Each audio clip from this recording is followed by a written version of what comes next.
जरा लम्हा भर सोचें, अगर आपके अपने गांव से ये खबर आए कि दो भाई कब्र खोदकर लाश का गोश्त खा गए, यकीन करना मुश्किल लगता है ना। इसके बाद ये दोनों खोदी हुई कब्र में उतर गए और जब बाहर बरामद हुए तो हाथों में एक लाश थी। रात का अंधेरा, चारों तरफ कब्रिस्तान की खौफनाक खामोशी और बीचों बीच दो पुरअसरार साए, किसी को खबर भी नहीं कि वो किस शैतानी अमल के करीब है।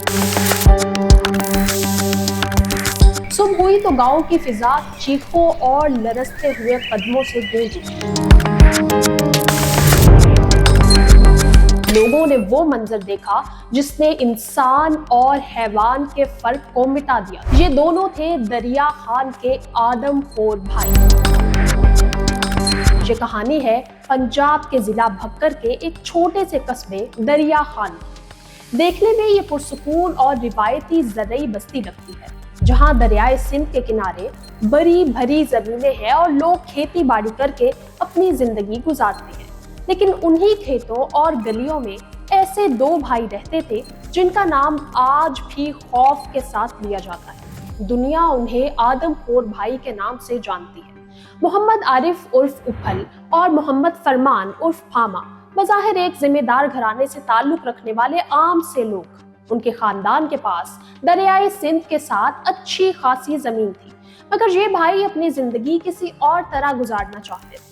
उनके रवैये इतने अजीब और खौफनाक थे कि वालिदैन और बीवी बच्चे बरसों पहले ही उन्हें छोड़कर जा चुके थे। यूं वो दोनों भाई एक बोसीदा घर में अपनी ज़हनी मरीज़ा बहन के साथ अकेले रह गए। ना कोई काम, ना कोई रोजगार, सिर्फ पुराने अनाज और जमीन के थोड़े बहुत हिस्से पर जिंदगी चल रही थी। लेकिन उनकी जिंदगी के हालात जितने खामोश दिखाई देते थे, अंदर से उतने ही पुरअसरार और खतरनाक थे। वक्त अपने मामूल के मुताबिक गुजर रहा था। सब अपनी जिंदगी में मगन थे, मगर किसी को अंदाजा नहीं था कि चंद दिनों बाद ऐसा वाकया होने वाला है जो उस बस्ती के सुकून को हमेशा के लिए दफन कर देगा। इसी इलाके की 24 साला सायरा परवीन, जो गले के कैंसर में मुब्तला थी, इंतकाल कर गई। गांव वाले सोग में थे। रिश्तेदारों ने नमाज जनाजा पढ़कर उन्हें कब्र के सुपुर्द कर दिया। सब कुछ मामूल के मुताबिक लग रहा था, लेकिन जब अगली सुबह सायरा के भाई एजाज हुसैन कब्र पर पहुंचे तो उनकी आंखें फटी की फटी रह गईं। सायरा की कब्र खुदी हुई थी और अंदर कुछ भी नहीं था। लाश गायब थी। लोगों के दिल दहल गए और पूरे गांव पर एक खौफ की लहर छा गई। तहकीकात शुरू हुई। शक की सुई इलाके के उन्हीं दोनों भाइयों की तरफ उठी। पुलिस की टीम इंस्पेक्टर फकर भट्टी के सरबराही में उनके बोसीदा मकान पर पहुंची। छापा मारा गया, लेकिन दरवाजे खुलते ही एक तेज नाकाबिले बर्दाश्त बदबू ने सबको रोक दिया। उस कमरे में एक बड़ा सा पतीला रखा था जिसमें गोश्त पकाया गया था। साथ ही खून आलूद कुल्हाड़ियां और चाकू रखे हुए थे जिन पर चर्बी जमी हुई थी। जब पुलिस ने पलंग की चादर हटाई तो जो मंजर सामने आया वो बयान करना भी आसान नहीं। एक बड़े से थैले में सायरा परवीन की कटी हुई बरहना लाश मौजूद थी। जैसे जैसे पुलिस की तफ्तीश आगे बढ़ी, वैसे वैसे कहानी और भी खौफनाक शक्ल इख्तियार करती गई। उन भाइयों ने एतराफ़ किया कि वो एक जादूगर के ज़ेरे असर थे, वही जादूगर जो पहले भी एक कब्र से लाश निकालते हुए पकड़ा गया था, लेकिन हाथ ना आ सका।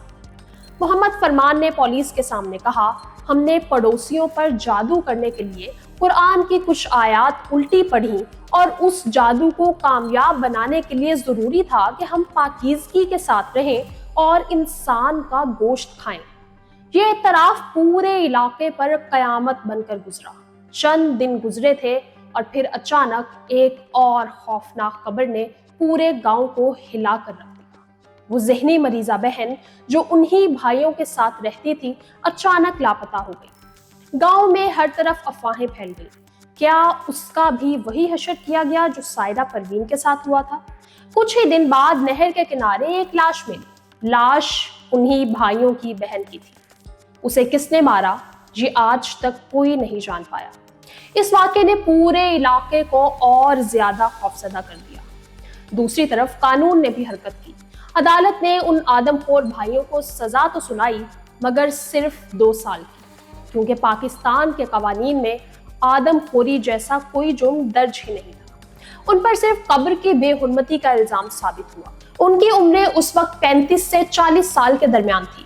انہیں گرفتار کر کے جیل بھیج دیا گیا مگر مئی 2013 میں وہ رہا ہو گئے۔ ان کی رہائی کے 1 سال بعد اپریل 2014 میں گاؤں والے ایک بار پھر لرز اٹھے۔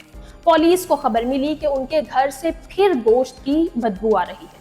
جب پولیس نے چھاپا مارا تو جو منظر دیکھا اس نے سب کے ہوش اڑا دیے۔ گھر کے اندر سے انسانی گوشت اور ایک بچے کا کٹا ہوا سر ملا۔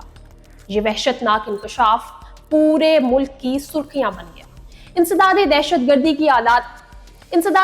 گردی کی عدالت نے ان دونوں کو جون 2014 میں 12 سال قید اور بھاری جرمانے کی سزا سنائی۔ یوں وہ دونوں بھائی میاں والی جیل منتقل کر دیے گئے۔ رپورٹس کے مطابق جیل کے اندر ان کا رویہ پرسکون اور مناسب رہا۔ کسی کو ایسا تاثر نہیں ملا کہ یہ لوگ پاگل ہیں۔ کچھ عرصے بعد انہیں طبی مسائل کی وجہ سے ہسپتال بھیجا گیا۔ کہا جاتا ہے کہ ان کا نفسیاتی علاج بھی کروایا گیا، لیکن جیل حکام نے کبھی بھی اس کی تصدیق نہیں کی۔ جون 2020 میں جب یہ دونوں بھائی اپنی سزا کاٹ کر جیل سے باہر آئے تو دریا خان میں ہلچل مچ گئی۔ لوگ سڑکوں پر نکل آئے، سوشل میڈیا پر غصے کی ایک لہر دوڑ گئی اور پولیس کو مجبوراً ان کی حفاظت کرنا پڑی۔ رہائی کے بعد ان کا ٹھکانہ راز بنا دیا گیا، لیکن سوال وہی کا وہی ہے، یہ سب کچھ کیا تھا؟ پاگل پن یا جادو ٹونے پر اندھے یقین کا نتیجہ؟ آج تک کسی ماہر نفسیات نے ان کا معائنہ نہیں کیا۔ ان کے وکیل نے بس اتنا کہا کہ میرا کام سزا کم کرانا تھا اور میں نے کر دیا، مگر سچ یہ ہے کہ وہ دونوں پاگل نہیں، صرف بے وقوف ہیں۔